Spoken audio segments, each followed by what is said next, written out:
ಇರೋಂಥ ವರದಿಯಲ್ಲಿ ಏನಿರುತ್ತೆ ಅನ್ನೋಂಥದ್ದು ಪ್ರೀತಮ್ ಗೌಡಂಗೂ ಸಹ ಗೊತ್ತಿರಲ್ಲ. ಆಂತರಿಕ ವರದಿ ಅಂತ ಹೇಳಿದ ಮೇಲೆ ಏನಿರುತ್ತೆ ಅದರ ವಿಚಾರವನ್ನು ರಾಷ್ಟ್ರೀಯ ನಾಯಕರಿಗೆ ತಲುಪಿಸೋಂಥದ್ದಾಗುತ್ತೆ ಹೊರತು ಇದನ್ನು ಆದಿ ಬೀದಿಲಿ ಕೂತು ನಾವು ಚರ್ಚೆ ಮಾಡೋಂಥ ವಿಚಾರ ಅಲ್ಲ. ಪಕ್ಷದ ಆಂತರಿಕ ವಿಚಾರವನ್ನು ಯಾವ ರೀತಿಯಾಗಿ ಅಡ್ರೆಸ್ ಮಾಡಬೇಕು, ಯಾವ ರೀತಿಯಾಗಿ ಇದನ್ನು ಬಗೆಹರಿಸಬೇಕು ಅನ್ನೋಂಥದ್ದನ್ನು ರಾಷ್ಟ್ರೀಯ ನಾಯಕರಿಗೆ ತಲುಪಿಸುವಂಥ ಕೆಲಸವನ್ನು ನಮ್ಮ ರಾಜ್ಯ ಘಟಕ ಮಾಡುತ್ತೆ. ಮತ್ತು ವಿಧಾನ ಪರಿಷತ್ ಚುನಾವಣೆಯಲ್ಲಿ ನಡೆದಂಥ ಏನು ಅಡ್ಡ ಮತದಾನಕ್ಕೆ ಸಂಬಂಧಪಟ್ಟಂತೆ ಮಾನ್ಯ CT ರವಿಯವರು ಮತ್ತು N ಮಹೇಶ್ ಅವರು ಒಳಗೊಂಡಂತೆ ಮಹೇಶ್ ತೆಂಗಿನಕಾಯಿ 3 ಸದಸ್ಯರ ತಂಡದ ವರದಿಯನ್ನು ಅಧಿಕೃತವಾಗಿ ಸನ್ಮಾನ್ಯ CT ರವಿಯವರು ಮತ್ತು N ಮಹೇಶ್ ಅವರು ರಾಜ್ಯಾಧ್ಯಕ್ಷರನ್ನ ಭೇಟಿಯಾಗಿ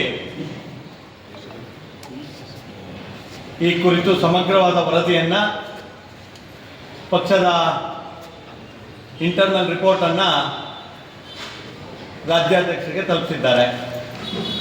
ಮುಂದುವರೆದು ಈ ವರದಿಯನ್ನು ನಮ್ಮ ರಾಷ್ಟ್ರೀಯ ಅಧ್ಯಕ್ಷರು ರಾಷ್ಟ್ರೀಯ ನಾಯಕರಿಗೆ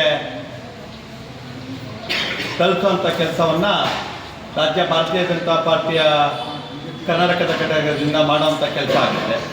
ಈ ಬಗ್ಗೆ ನಿಮ್ಮೊಂದಿಗೆ ಮಾಹಿತಿಯನ್ನು ಹಂಚ್ಕೊಳ್ಳುವಂಥ ಕೆಲಸವನ್ನು ಮಾಡಬೇಕು ಅಂತೇಳಿ ಸೂಚನೆ ಇದ್ದಿದ್ದರಿಂದ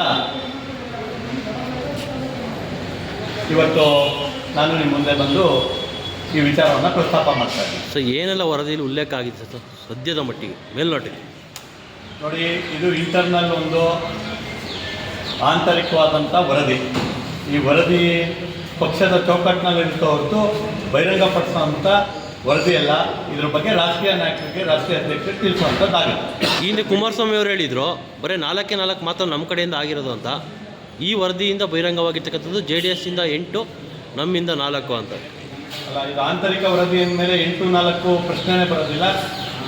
ಯಾರು ಕೂಡ ಊಹೆ ಮಾಡಿ ವೈಯಕ್ತಿಕ ಚರ್ಚೆಗಳಿಗೆ ಹೋಗೋದು ಅನಾವಶ್ಯಕ.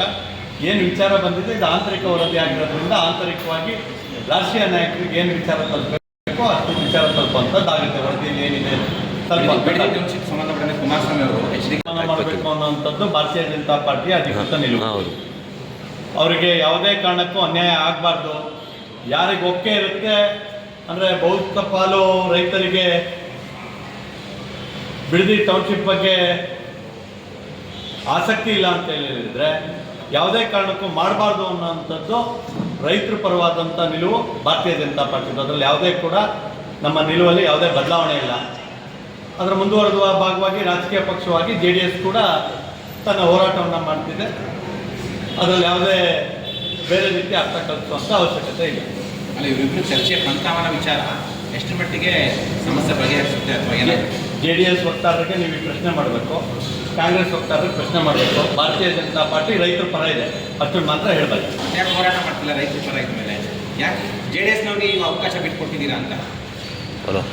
ಭಾರತೀಯ ಜನತಾ ಪಾರ್ಟಿ ತನ್ನ ನಿಲುವನ್ನು ಸ್ಪಷ್ಟಪಡಿಸಿದೆ ಮತ್ತು ಬೆಂಬಲವನ್ನು ಸೂಚಿಸಿದೆ. ಹೋರಾಟ ಮಾಡಬೇಕಾದ್ರೆ ಅಂತಿಮವಾದ ಗುರಿ ರೈತರಿಗೆ ಅನುಕೂಲ ಆಗಬೇಕು ಅನ್ನೋದು ಹೊರತು ರಾಜಕೀಯ ಪಾಯಿಂಟ್ಸನ್ನು ಸ್ಕೋರ್ ಮಾಡೋದಕ್ಕಲ್ಲ.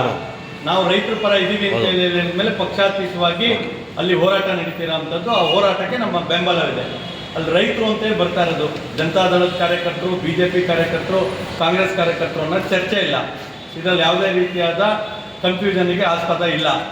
ಅಲ್ಲಿರೋವಂಥದ್ದು ರೈತರು JDS ಅವರು ಅಲ್ಲ, BJP ಅವರು ಅಲ್ಲ, ಕಾಂಗ್ರೆಸ್ ಅವರು ಅಲ್ಲ. ಹಾಗಾಗಿ ನಮ್ಮ ನಿಲುವು ಭಾರತೀಯ ಜನತಾ ಪಾರ್ಟಿ ಒಂದು ರಾಜಕೀಯ ಪಕ್ಷವಾಗಿ ರೈತರ ನಿರ್ಧಾರಕ್ಕೆ ನಾವು ಶಕ್ತಿ ತುಂಬುವಂಥ ಕೆಲಸವನ್ನು ಮಾಡ್ತೀವಿ. ಮುಂದೆನೂ ಕೂಡ ಮಾಡುವಂಥ ಕೆಲಸ ಆಗುತ್ತೆ. ಇನ್ನಷ್ಟು ಹೆಚ್ಚಿನ ಮಾಹಿತಿಗಾಗಿ ಫಾಲೋ ಮಾಡಿ ಬ್ರಿಗೇಡ್ ನ್ಯೂಸ್ ಕನ್ನಡ.